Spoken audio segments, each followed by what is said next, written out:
我叫阿愁，今年23岁，来自海南文昌。就是我在来日本之前吧，一直从事着分拣品类型的工作，干了有4年左右。一开始是在一家面包食品工厂做分拣面包之类的工作，然后薪资很低。后面呢就做了美团优选，就是我从17岁自己独身一人到广州，就是经历了4、5年这样的打工的时间，就是我越干我就越觉得自己看不到任何希望，就是我本身的身体情况就这样，再加上我只有中专毕业，我的家庭也是农村家庭，我老妈也没有给我灌输什么很好的世界观啊之类的东西，就是我完全没有长大以后的那些经验，父母啊什么的亲戚啊，没有一个人教过我什么这些人情世故啊，还是说什么东西没有，全都是靠我自己摸爬滚打，慢慢积累的这些东西。就怎么说呢，就是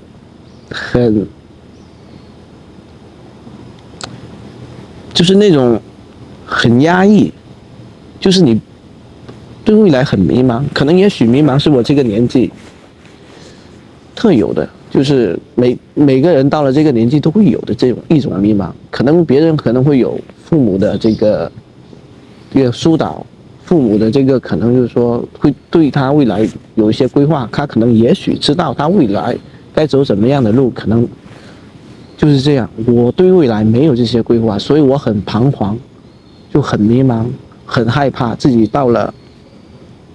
40、50岁这样，可能就跟普通的残疾人一样，可能就是在家里面放牛养羊啊，或者是说在大街上做清扫工啊什么的，我就很害怕我的生活状态是那种状态。所以机缘巧合之下，我就想着趁着自己年轻，既然中国就是我能找到的工作都很有限，就是我第一份工作是在广州的一个食品面包工厂做的，我做了差不多断断续续有3年这样子，我烦了，我腻了，就是工资啊什么的都不可能再涨了，只有3000块，没有再涨的可能性了。我在 Boss 直聘上找了700份，就我自己沟通，我自己跟人家沟通这样子，说我的情况，我的工作经历，这样子，就是每一个都是这么沟通的。您好，就是我这样的情况，您介不介意？就是我除了能干，除了要双手配合的很细致的活之外，其他的力气活啊、普工啊这些活我都能做。我也有残疾证，就是说您能不能给个机会让我试一下？10个人里面，基本上有10个人都是这么回复我的，就是我对你的遭遇表示很不幸，就是这种比较官方一点的这种安慰人的话，就是说不好意思，我们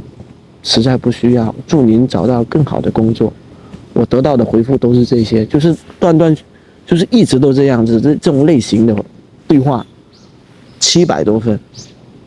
我才找到了一份美团优选的这么一个，也是跟我之前同一个类型差不多的这种工作。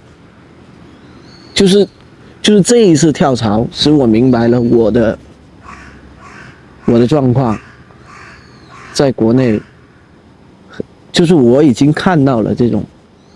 哪怕我能做得了的工作，哪怕我能够胜任这份工作，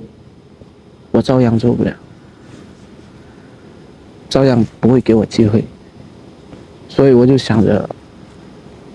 能不能出国劳务，因为我有一个姑姑，一个小姨在新加坡，那时候我是想说，看看能不能去新加坡，然后我就找了一家中介公司，然后呢，因为我的学历我是中专学历达不到，劳务的话我这个情况根本不可能，如果说我想留学的话要付很多钱，然后后面他们给我推荐了日本，来日本留学半工半读这一条路，然后呢，我就在抖音上，就是一些 APP 这些平台上搜索在日本打工是一个怎么样的状况，然后我觉得也大差不差，试一下，实在不行就当旅游了，就实在不行就过来走一走，就当旅游了。就像我17岁那年揣着1000块买的火车票，我也不知道广州有没有人要我，就当旅游了，去走一趟试一下。我就是抱着同样的想法来了日本，就是我是今年6月份来的日本，6月2号，今天是1月2号，7个月，刚好7个月，就在这7个月里面，既漫长又短暂。就是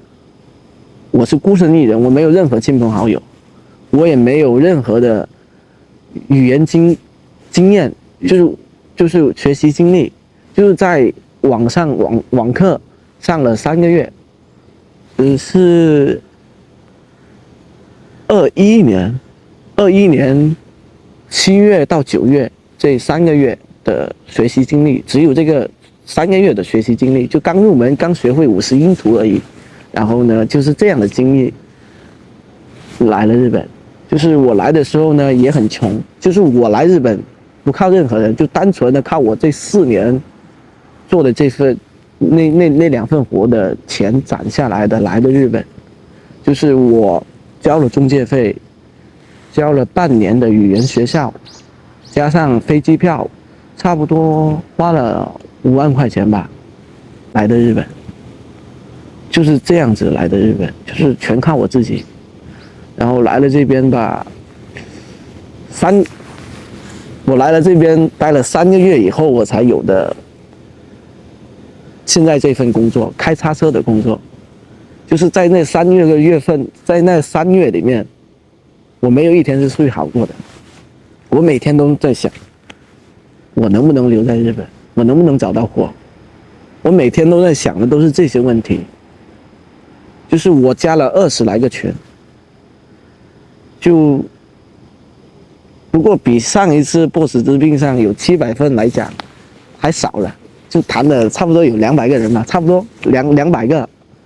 就断断续续的交流200个，加了差不多有200个好友。然后也是通过一些群组，就是什么华人互助帮啊，华人互助，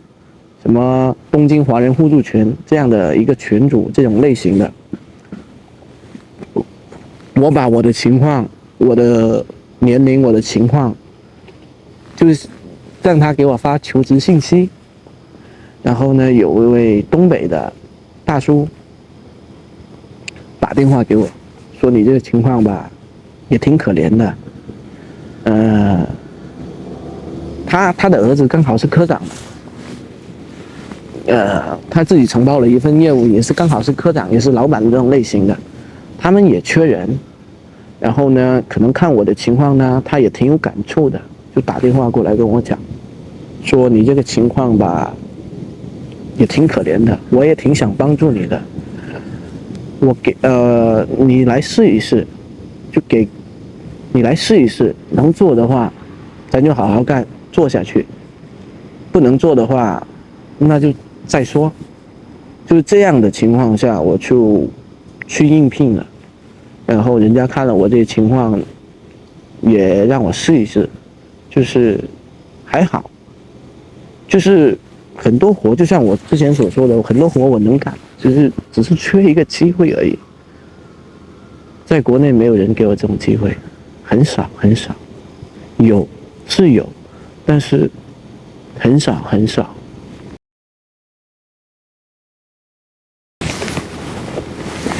差异挺大的，就是无论在广州这种1线城市来讲，还是海口、海南这种3线、4线城市来讲，你能感受到不一样，就是很大的不一样，就是从城市建设方面，还有人文关怀这方面，你能感受到不一样。就像我第一次去区域所办住址登录、办残疾证的时候，日本这边叫障碍者证，人家会很耐心的拿着他们的书，比如说埼玉县，他们会有一个埼玉县障碍书什么什么的这种类型的书，他会跟我讲，你拿的这个残疾证是多少级？我拿的是第3级，你的第3级，你能享有什么福利、什么补助之类，他会慢慢跟我讲，我能够有什么样的，就是我能知道这个政府给我这种人有什么样的补助，什么样的这个就是补助啊，待遇啊之类的，就类似于这种吧。他会跟你讲得很通透。比如说我一个月有1万，有2万2的医疗额度，就是说，就是咱留学生，咱不是说那个国民健康保险证政府负担70%，个人只要付30%吧，我连30%不要付，就是给我2万2的额度，就是我去看病看牙整骨，医科，我一个月有2万2的额度，就折合人民币大概有1100这样子，1100这样子的这个额度，我不用花钱，就是你能感受到这个到底还是发达国家，就到底还是这种，就是在国内我没有感受到这种东西，国内没有，就是没有，就是你从这些东西上你能感受到，就是第一个你能感受到这个国家方面对我这种类型的人是不一样的，可能中国也有吧，可能因为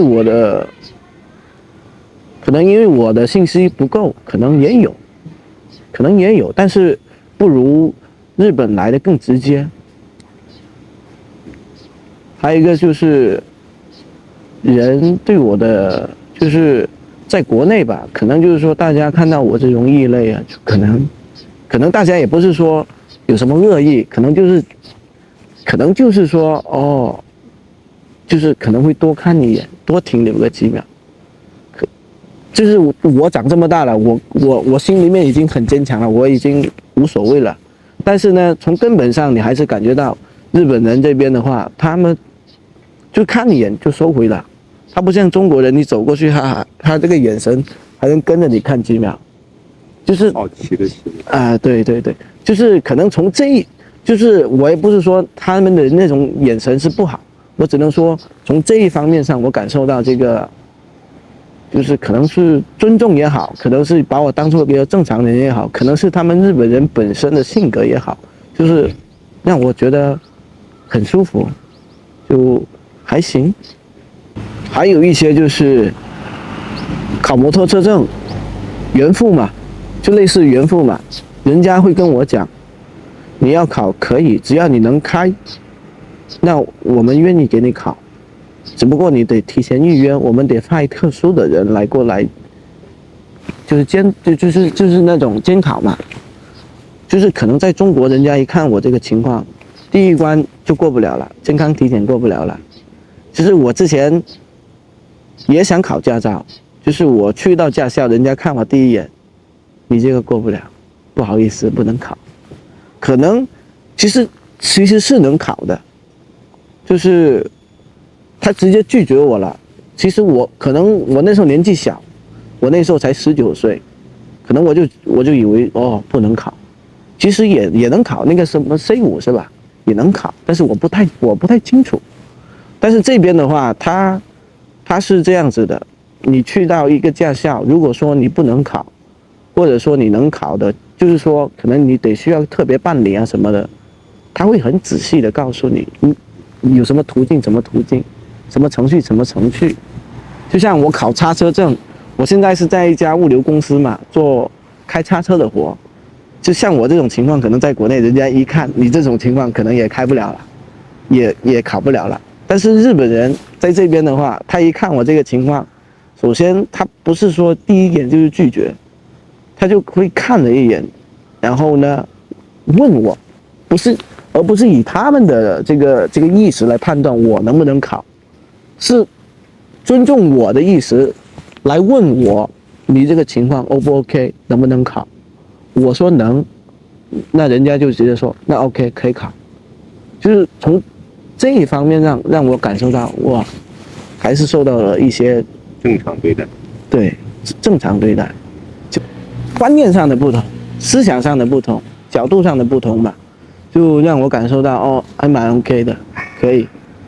就是第一次让我感受到，也能有人这样正常的对待我。就是我现在的生活状态吧，就是一开始吧，我没有任何工作的情况下，其实我很彷徨，我觉得我可能要刷张信用卡买张机票回去了。对，就是这种情况，就是然后后面慢慢找到工作以后，就觉得我靠我自己一个人在这边，语言也不通，孤家寡人的。任何亲朋好友都没有，而且我又是这种身体状况，我能在这样的一个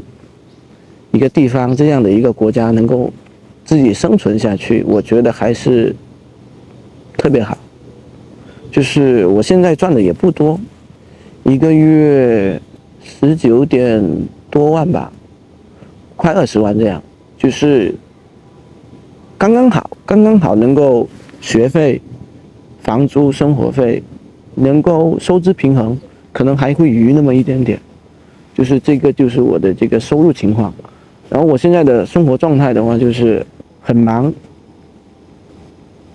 就是有时候会感到很烦躁，感到很累，也有时候也会感到很充实。就是我现在是在上晚班，我一周干5天，2份工作，一周干5天。有一天是星期天是重合了，就是晚上在物流公司开叉车，然后回来睡4个钟吧，就是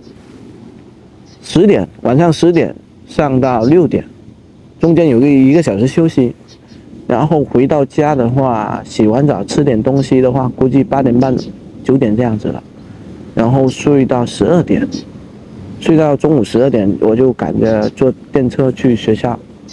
然后上到下午4点45分结束，然后呢就回家做饭，因为在外面买也贵嘛，有时候我就自己做饭吃，然后做饭完了以后7点半开始坐电车过来，8点半到这里，然后到公司9点吧，然后我就睡1个小时，然后继续上班。然后上到一半的时候，我又睡1个小时，然后又上到下班。就是对于我来讲，这个睡眠，就可能对很多人来讲，这个睡眠是不够的。可能对我来讲，我已经习惯了。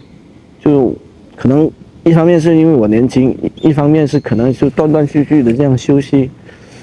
也还行。就是累是挺累的，不累是假的。就是你得熬。没办法，你没钱穷，你只能熬。你在任何一个地方，你肯定不可能说那么轻松的积累。对，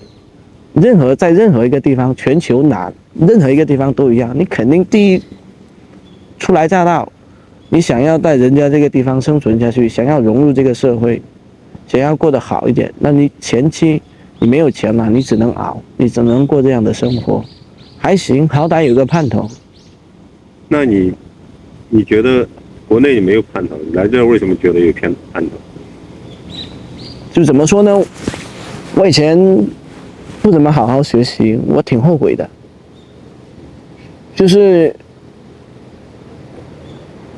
我只有中专学历，我挺后悔我没有继续上大学之类的。可能也能上大学，成人高等教育。但是那个东西吧，